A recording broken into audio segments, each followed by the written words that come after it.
Hi everyone, my name is Nicole Tomasic and I am in the MBA 710 Leadership and Management course taught by Professor Day. And just a little bit about myself before I get into the questions. I graduated my undergrad from the University of Hartford this past May. I did my undergrad in 3 years and I'm going back for my 4th year to do the MBA program. I was an accounting major. And I actually had an internship for 8 months at KPMG, which is a Big Four accounting firm, in their federal tax practice. I mainly worked on insurance clients, but I saw a variety of different things, and it was a really cool experience overall. So that's kind of the experience that I'll be pulling from for this assignment, as I don't really have any other professional experience, but I did have some experience in leadership throughout my time at the University of Hartford in undergrad and just through a couple of different organizations that I was involved in.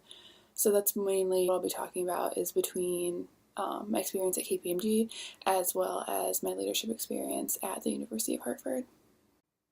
So one of the first questions that we were asked to talk about is to describe the career development and points in which you had a leadership role. So for me, that mainly took place in undergrad, since my professional experience, like I said before, is through KPMG. Well, mainly my leadership roles have been in undergrad. So my first position, well, both positions were in Beta Alpha Psi, which is an accounting and finance honor society, and I was both the events chair and president.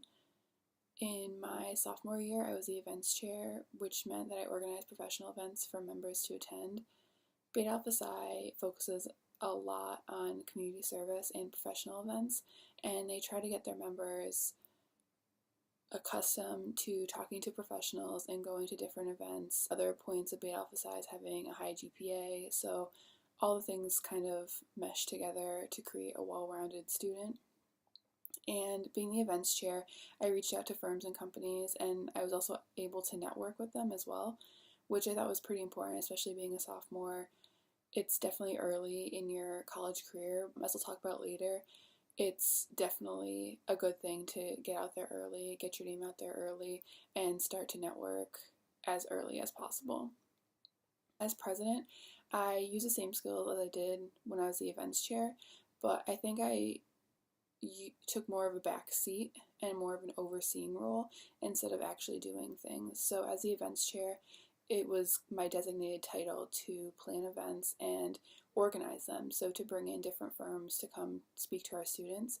Whereas the president, I kind of meshed all the aspects of Beta Alpha Psi, so the community service, the events, recruiting members, all that kind of stuff. I had chairs, event chairs, to do that, and I was kind of making sure everything kind of worked together.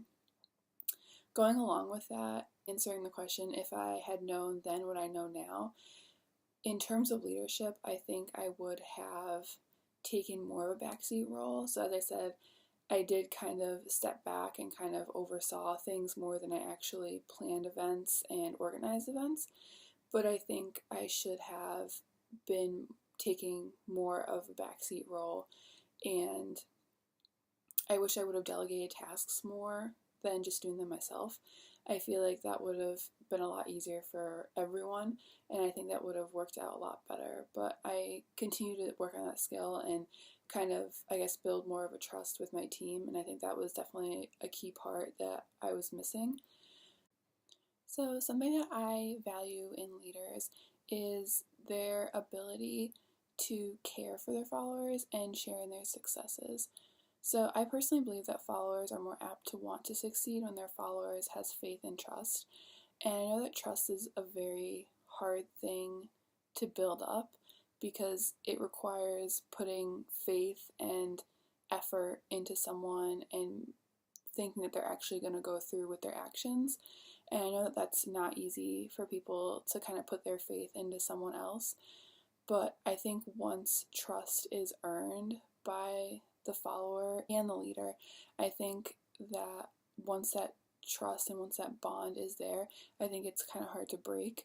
So I just think that there's like a mutual reliance on each other, and I think that that's really important for leaders to have with their followers, and even vice versa.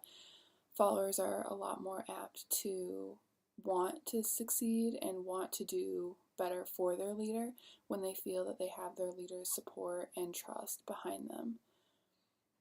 I also value and feel that leaders that are willing to quote unquote do the dirty work and kind of get their hands dirty and into more technical aspects of work, I feel that that's admirable, and I think that's a huge value. I feel that when a leader is able to kind of like bend down and help others that are in a lesser position than them in the hierarchy of the organization, I feel like that's showing that they really care and that they want everyone in the organization, everyone in their team to succeed. And if that means kind of taking a step back and going into more of the technical aspects, then I think that that's really admirable if people are able to do that, or are willing, if leaders are willing to do that. For example, in the organization that I worked in, managers became managers once they kind of mastered their technical skills. So once they moved up the hierarchy of the organization, they were doing more leadership roles and being in charge of more people and doing less of the technical work. Because once you start out, you're doing all technical work and you're just concerned about what you're doing. I mean, it's more, there is a team aspect to it, but it's more of, do you understand what you're doing? Do you understand why you're doing what you're doing? Whereas once you move up, just checking over and making sure that the work is correct, but you're also have more responsibility in delegating tasks to people that are beneath you in the hierarchy. So I saw in a lot of cases that managers were more than willing to help me, even as an intern, to understand different tasks and different concepts that I might not have tried to understand because it was like too above where my understanding level of different topics was. So I felt that was something really admirable, and something that I value in a leader is their ability to kind of explain things even though it might not be to, say, the partner or to the client. If they're willing to talk to the intern about different aspects and want them to learn and grow, I feel like that's something that's really valuable in a leader. The term social responsibility to me is doing what's morally right, even though it may have consequences, whether it be time, money, different kinds of things like that. As I said before, I don't really have a lot of experience in the industry, but something that I do have experience in is with KPMG, as I said before, and they give their employees 18 hours a year to volunteer. So they give a time release code to their employees, and they're able to use it to help out a charity or volunteer at their own choice of charity, or, at a team event that maybe the office puts on. And I think that that's really socially responsible because they are kind of giving up profits in a way, because that's time that could be chargeable to a client or it could be profitable, but they're allowing their employees to not just take PTO days, but to take a designated time code for them to volunteer and to help out different organizations. I found that was, in my eyes, socially responsible. And I also felt that they used their platform to encourage volunteering. So as I said before, they're a Big Four accounting firm and they're known worldwide. And for them to take into consideration not only the local community, but the world community, it's really something to consider as being socially responsible as a firm. My last piece of advice is recommendations to undergrad students that are looking to advance their career choices, and especially in leadership roles and skills. So my first piece of advice is to attend events that relate to something that you're interested in, whether it be career ready events, maybe you like the firm or company that will be coming to one of the events and you're really interested in working there one day, or you're just interested in the topic that they're talking about. I think it's really important to go to those events because it kind of helps you weed out what you may or may not want to do when you're older. So I know for me, I knew that I wanted to be an accounting major when I came to college. So right out of high school, I knew that I wanted to do accounting, and I didn't know what an accountant looked like. I didn't know what they did day to day. I took an accounting class in high school, but I still didn't know what they did every day and what I would be doing potentially if I became an accounting major. And if I went through and became an accountant, I didn't even know what the difference between public accounting or industry accounting was, but I really wanted to know and learn what that meant. I didn't know what the CPA was. I didn't know anything there was to being an accountant. And I realized quickly, especially freshman year, that there's so much that goes into it. And I'm really happy that I went to all those events and learned all the criteria and all that I needed to do to become a certified public accountant, to the difference between public and industry accounting and what that entailed, what my career paths could possibly be, what the potential things I could do with an accounting degree. All those things I learned very early on, and I think that really helped me decide what I wanted to do. I think it helps, even if I didn't want to stay with accounting, it still helped me see what there was out there to do. And I think for people that, I think it's very unlikely for people to come into college like I did with a set mind focus of what they want to do. So I don't want to scare undergrad students that might not know what they want to do. But I think if you have some kind of interest in something in business and you're not quite sure what it is, go to the events, see what you may or may not like. Maybe there'll be a speaker that you really like, or that you really like the topic and you want to learn more. You can stay in touch with them, and then possibly when you're looking for an internship, keep that relationship going throughout the time, but then see maybe they have an opening. Just be vigilant about different opportunities that come your way, and I think that will really help. My next point, to get involved early, which I mentioned, but it's never too soon to take part in these activities. Going along with that, it helps you get noticed by the professors and the faculty in the business school. So when my accounting professor saw me going to all Beta Alpha Psi events, and he saw that I was a freshman going to all these events, and saw how much of a passion that I wanted to know and learn about the profession, he took notice, and that's when I became the events chair. Fell into that leadership position because the professors saw potential in me, and they saw that I really wanted to know about the profession and learn more about it.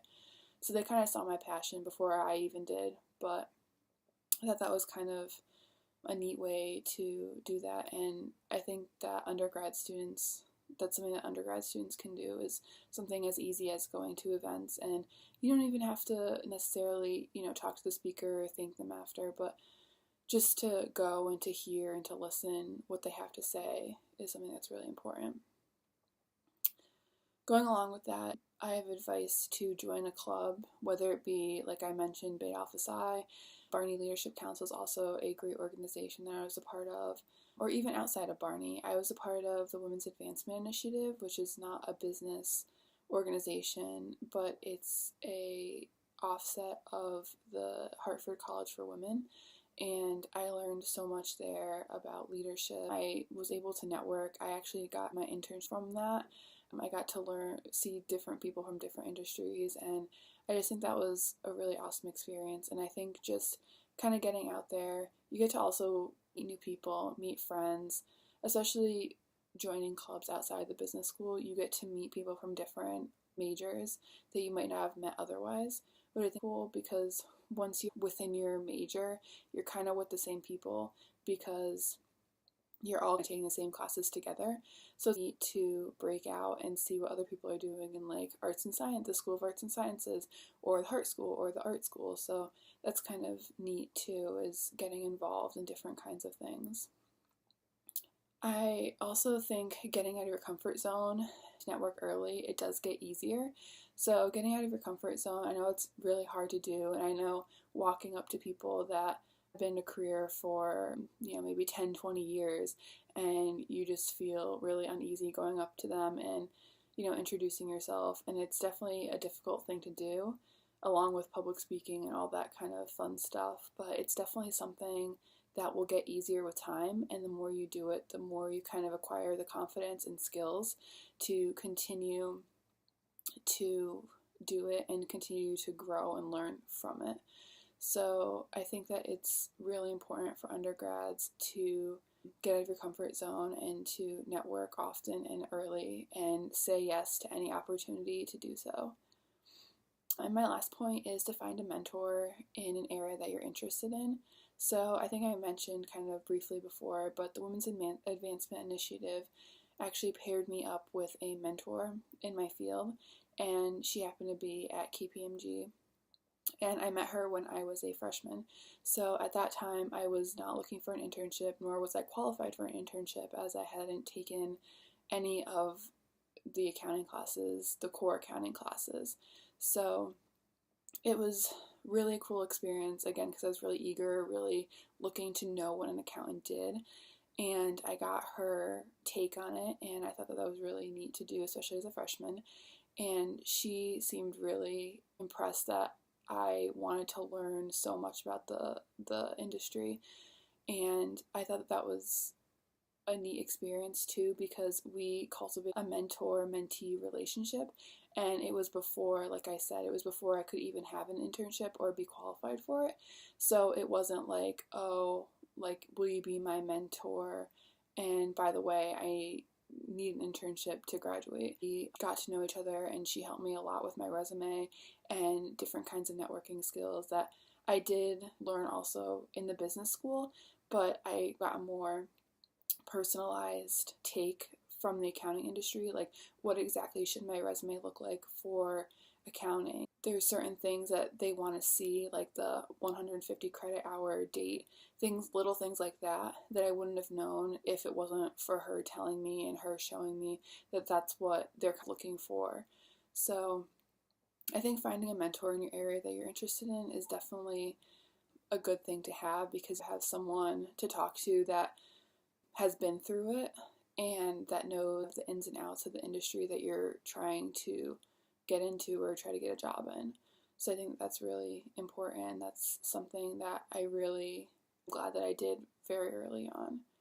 So I think that's it. Thank you.